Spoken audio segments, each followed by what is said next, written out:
Sa mapagpalang araw po sa inyo lahat. Ngayon po ay March 29, 2025, Sabado sa ikatlong linggo ng 40 araw na paghahanda. Ating pong unang pagbasa at pagninilay sa araw nito ay hinango mula sa aklat ni Propeta Oseas, chapter 6, verses 1 to 6. Halika kayo at tayo'y manumbalik sa Panginoon, pagkat ang nanakit ay siya ring magpapagaling. Siya ang nanugat, kaya siya rin ang gagamot. Sa loob ng 2 araw, ay mapalalakas niya tayo uli. At sa ikatlong araw, tayo'y kanyang ibabangon, upang mamuhay sa kanyang pagtangkilik. Halika kayo, sikapin nating makilala ang Panginoon. Tiyak na tutugunin tayo sa ating panawagan. Sintiyak ng pagdating ng bukang liwayway. Darating siyang walang pagsala, tulad ng patak ng ulan na dumidilig sa kaparangan. Ano ang gagawin ko sa iyo, Ephraim? Ano ang gagawin ko sa iyo, Huda?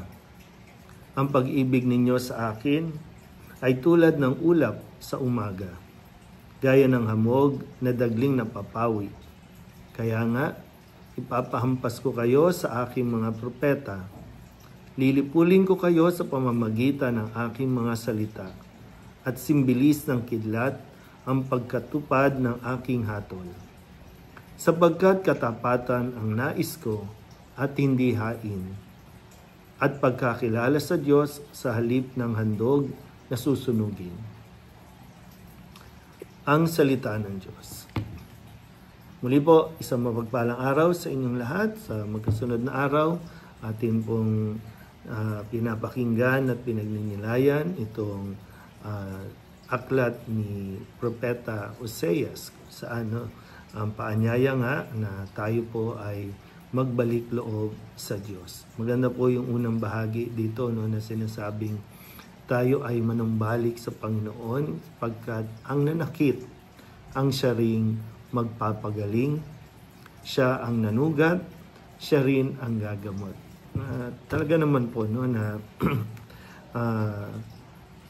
ito lang yun, yung nagkakaroon lang talaga ng healing kapag ang isang tao na nakasakit ang siyang kusang lumapit, mag-sorry, o kaya naman ay makipag-ayos.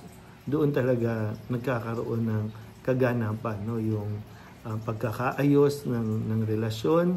Bagamat kung ikaw ay nasaktan, pwede mong sabihin na pinatawad mo na siya kahit hindi pa siya lumalapit. Ibig sabihin parang nag-move on ka na o tinanggap mo na mga nangyari.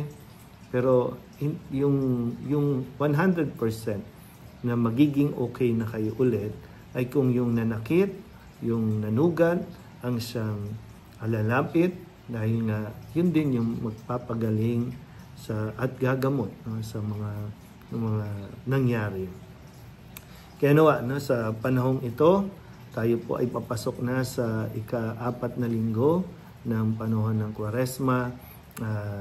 Marami na tayong pinaghahandaan na gawin, yung mga tradisyon natin na nakasanayan natin gawin tuwing mga mahal na araw. I'm sure pinaghahandaan na yan.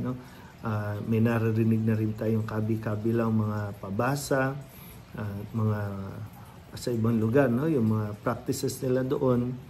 Pero higit sana dito, ay huwag nating makaligtaan din gawin yung tayo po ay makapagkumpisal, yung tayo po ay makahingi ng tawad sa ating mga kasalanan, at higit sa lahat ay makahingi tayo ng tawad sa Diyos sa mga pananakit na ating pong naidulot sa Kanya. Dahil bawat kasalanan na ating ginagawa ay nakakasakit ito ng damdamin para sa ating Panginoon. At malaking kagalakan para sa Panginoon yung nakikita natin yung ating pangangailangan na lumapit sa Kanya, yung pangangailangan na muli tayong makabalik sa Kanyang piling. Huwag nating hayaan na tuluyan tayong mapalayo dahil lamang sa ating pong pagmamatigas o kaya naman yung ating pagmamalinis, no, na minsan sinasabi natin wala naman tayong nagawang kasalanan, wala naman tayong kasalanan. Dahil kapag ganyan na ang lumalabas sa ating mga bibig, ibig sabihin ay namamayani sa atin yung higit na kasalanan, at yun ay ang pride natin, yung ego natin, na akala natin sa sarili natin ay hindi na tayo nagkakamali, hindi na tayo nakakasakit ng damdamin ng iba. Nawa sa araw na ito, sa pagtatapos ng ikatlong linggo ng ating paghahanda, ang paanyaya ay magbalik loob tayo sa Diyos, ihanda natin ang ating mga sarili para makalapit tayo sa Kanya at makahingi tayo ng tawad. Muli po, isang mapagpalang araw sa inyo pong lahat.